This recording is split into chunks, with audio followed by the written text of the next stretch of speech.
At the foot of pine-covered slopes lies the small village of Veranag. The houses are hidden among century-old walnut trees, and well-cultivated rice fields descend in terraces to the bottom of the valley. Here, in the 17th century, there stood a stately Mughal palace, since destroyed by fire. A massive stone wall with 24 arches still encircles an octagonal tank of the most perfect proportions. The crystal clear water is of a deep blue green, and hundreds of fish are to be seen swimming about. This is the scarce source of the Jhelum River. After rising in the tank, the water flows along a canal through the ancient palace gardens, after which, recovering its liberty, it rushes down in joyous cascades to the plains below. Leaving my companions to attend to supper, I strolled through the grounds. The slanting rays of the setting sun were casting a golden haze over the countryside. In the deserted avenues where the Emperor Jahangir used to wander with the ladies of his court, great chinar trees were the only surviving witnesses of those bygone times. Suddenly, I came upon half a dozen Kashmiri in flowing white garments and turbans sitting on the grass and watching a game of chess. They did not seem surprised to see me, and a few moments later, having joined their group, I found myself sitting opposite one of the players. Chess had long been my favorite game, but little did I think I should one day find an opponent in a distant Kashmir village. The chessmen being somewhat different to those in Europe and my capacities inferior to those of my adversary, the game was soon ended in his favor. Without a word, we smiled and parted, and when I looked round again, the white figures had disappeared behind the trees. Hurrying back through the dusk, I found a fire lit near the tank in front of a small wooden hut where we had arranged to spend the night. My companions were busy cooking rice. This was to be our only fare, as nothing else could be obtained in the village. Next morning we rose at dawn after an uncomfortable night, owing to the cold penetrating freely through the disjointed planks of the outer walls of our room. In spite of the extra blankets provided by the owner, I was unpleasantly aware of the fact that 6,000 feet above sea level entailed a temperature to which I was no longer accustomed. There was no time to lose if we wished to cover 6 miles before midday. We set off, carrying our bedding, and were soon climbing the opposite mountain by a narrow rocky path which wound through the thickets of wild roses in full bloom. From the summit, the slopes appeared covered with graceful Himalayan pine trees. We passed through these before reaching the charming village of Kokarnak. Right and left, streams and mountain torrents flowed through the verdant pastures. 6 springs celebrated for their purity gushed forth from the hillside, filling the air with the sound of many waters.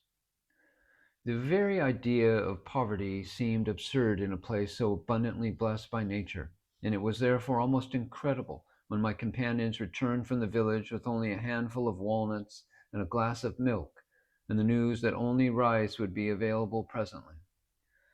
When a little later a passing Hindu family who remembered seeing me at Lucknow at the exhibition invited us to a copious picnic lunch, we thanked kind Providence for this unexpected piece of luck.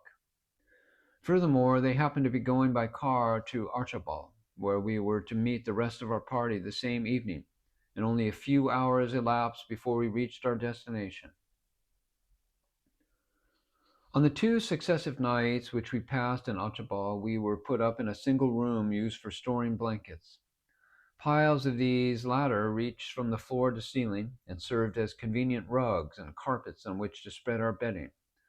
Thanks to the absence of furniture, there was ample room for us, and not to speak of innumerable insects of the flea species, who made their presence felt in spite of the most cunning devices to prevent them becoming bed companions.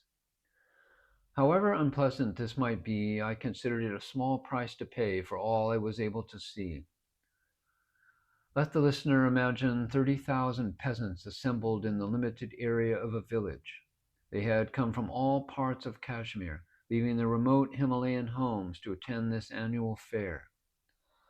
On foot and horseback, by tonga or bus, they poured into Archibald till the whole place was turned into a vast encampment.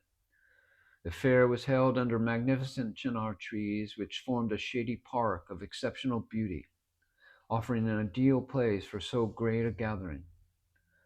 Under the dome of foliage stalls had been erected conveniently, sheltered from both rain and sun, and displaying an infinite variety of goods. Dense crowds circulated, buying, selling, bargaining, or simply wandering idly about and enjoying the animated scene. All manner of peasants were here assembled. They afforded an interesting study of the various Kashmir types, including both Hindus and Mohammedans, though the Mohammedans form the majority. The complexion of the Kashmiri is much fairer than that of other Indians. The men are lightly built, though strong and wiry. The tall, red-bearded Mohammedans were striking, with their white turbans and flowing white robes. The hillmen mostly wear ample trousers gathered in and tied at the waist by a piece of tape, the legs getting narrower towards the base. A white shirt is worn on the top, also a rough woolen waistcoat. A brown blanket slung over the shoulders and a tight-fitting skull cap complete their outfit. I noted several types of Kashmiri Hindus. The face is oval and well proportioned. A fine, sensitive mouth, a thin aquiline nose, keen black eyes, very regular arched eyebrows, and a high forehead constitute the main characteristics. While my companions were busy buying blankets, I was left to my own devices, and I spent the day in exploring the various parts of the fair. Several brooks run through the grounds, making successive islands on which the people were camping. Large earthenware jugs containing curd had been placed in the shallow water so as to keep cool, and as customers drew near, the curd was mixed with water from the stream and handed to them in earthenware cups. This drink, known as lassi, is both healthy and refreshing. Presently I came to a door in a wall, and entering found myself in a small, beautiful garden. In the middle of well-kept lawns and surrounded by bright-colored flower beds stood a charming pavilion dating from the Mughal period. Fountains played on either side of a canal, and the air was musical with the sound of nearby waterfalls. Groups of people were walking about, for this was no private garden, and the public was freely admitted. Attracted by the shade of the trees, I chose a quiet spot at the foot of an immense chinar, glad to rest and get away from the crowd. However, it was not long before a number of Mohammedan women, having caught sight of me and no doubt wishing to satisfy their curiosity, approached and sat down. A few moments later, several more joined their circle, and soon I became the center of a large audience. The silent gaze of 20 pairs of eyes was turned upon me as if I had some unusual object worth examining at close quarters. Now was an occasion of experimenting whether the language of the heart could bridge the gulf between these people and myself. I glanced smilingly from one to another. They were shy, a trifle suspicious, perhaps, but not afraid. I tried to feel our common fellowship and to be aware of the deep link which bound us all together. With love and understanding came the perception of inner unity beneath our diversity. No longer was I a Frenchwoman surrounded by strangers, but simply one of their own kith and kin. How far this would go to make them share what I was feeling remained to be seen. I looked at a young woman sitting opposite, and by signs communicated I should like to be dressed as she was. To my astonishment, she calmly took off her white veil and gave it to me. Another woman slipped off her massive silver necklace, while a third brought me her heavy earrings. An old Mohammedan who might have been my grandfather began to dress and adorn me as if indeed I had been her grandchild. When the finishing touch was given, and as I looked around at the delighted faces, I really believed the small miracle was achieved and the gulf between us effectively bridged.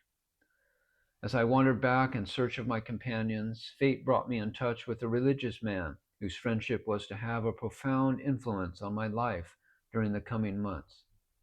Thanks to his unfailing kindness, I largely owed not only the recovery from an almost fatal accident, which was marked the end of my stay in Kashmir, but the enrichment of my whole outlook in the domain of ethics and philosophy.